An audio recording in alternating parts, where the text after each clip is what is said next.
राष्ट्रीय राजधानी दिल्ली को नया उपराज्यपाल मिल गया है। तरनजीत सिंह संधू को नया उपराज्यपाल नियुक्त किया गया है। ये नियुक्ति गुरुवार को राष्ट्रपति भवन की ओर से आधिकारिक तौर पर घोषित की गई है। संधू अब दिल्ली के मौजूदा उपराज्यपाल विनय कुमार सक्सेना की जगह लेंगे।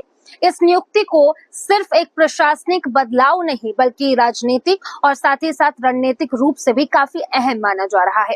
तो आखिर कौन है तरनजीत सिंह संधू, कैसा रहा उनका करियर और दिल्ली के नए उपराज्यपाल के तौर पर उनकी भूमिका कितनी महत्वपूर्ण होने वाली है, आइए इस पूरी खबर में हम आपको विस्तार से समझाते हैं। सबसे पहले बात करते हैं तरनजीत सिंह संधू के करियर को लेकर के। तरनजीत सिंह संधू भारत की प्रतिष्ठित इंडियन फॉरेन सर्विसेज यानी कि IFS के अधिकारी भी रह चुके हैं। उन्होंने अपने लंबे राजनयिक करियर में कई अहम जिम्मेदारियां निभाई हैं और भारत की विदेश नीति को मजबूत बनाने की दिशा में उन्होंने महत्वपूर्ण भूमिका निभाई है। संधू को एक अनुभवी डिप्लोमेट के तौर पर जाना जाता है, जिन्होंने दुनिया के कई महत्वपूर्ण देशों में भारत का प्रतिनिधित्व किया। उनके करियर की सबसे अहम जिम्मेदारी रही अमेरिका में भारत का प्रतिनिधित्व करना। तरनजीत सिंह संधू 2 बार अमेरिका की राजधानी वॉशिंगटन DC में भारतीय मिशन में तैनात रहे, वहां भारत के राजदूत भी रहे और इस दौरान उन्होंने भारत और यूनाइटेड स्टेट्स के बीच में रिश्तों को और मजबूत बनाने में अहम भूमिका निभाई। उनके कार्यकाल के दौरान दोनों देशों के बीच रणनीतिक सहयोग, रक्षा साझेदारी और आर्थिक संबंधों को नई दिशा मिली। विशेषज्ञों का मानना है कि अमेरिका के साथ भारत के मजबूत होते रिश्तों में संधू की बड़ी भूमिका रही। इसके अलावा तरनजीत सिंह संधू ने दक्षिण एशिया में भी अहम जिम्मेदारी निभाई है। वो श्रीलंका में भारत के उच्चायुक्त भी रह चुके हैं। जनवरी 2017 से लेकर के 2020 तक उन्होंने श्रीलंका में भारत के हाई कमीशन के तौर पर काम किया। इस दौरान भारत और श्रीलंका के बीच रणनीतिक और आर्थिक सहयोग को उन्होंने मजबूत करने के लिए कई महत्वपूर्ण पहल की।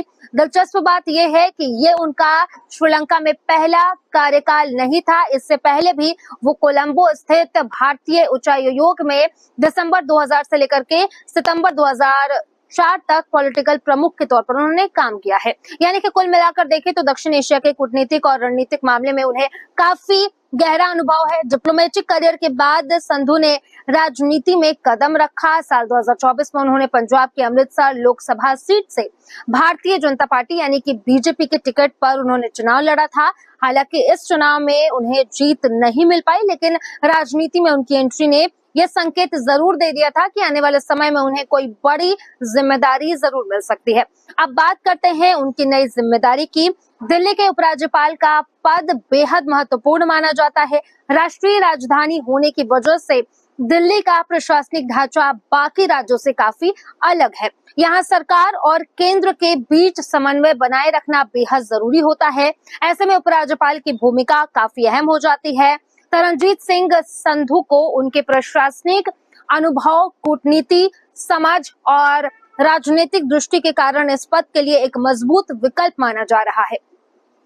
विशेषज्ञों का मानना है कि संधू का अंतर्राष्ट्रीय अनुभव दिल्ली के प्रशासनिक तंत्र को बेहतर तरीके से समझने और केंद्र सरकार के साथ तालमेल बनाने में मदद कर सकता है। इसके साथ ही दिल्ली में चल रहे कई बड़े प्रोजेक्ट्स और प्रशासनिक फैसलों में भी उनकी भूमिका अहम रहने वाली है।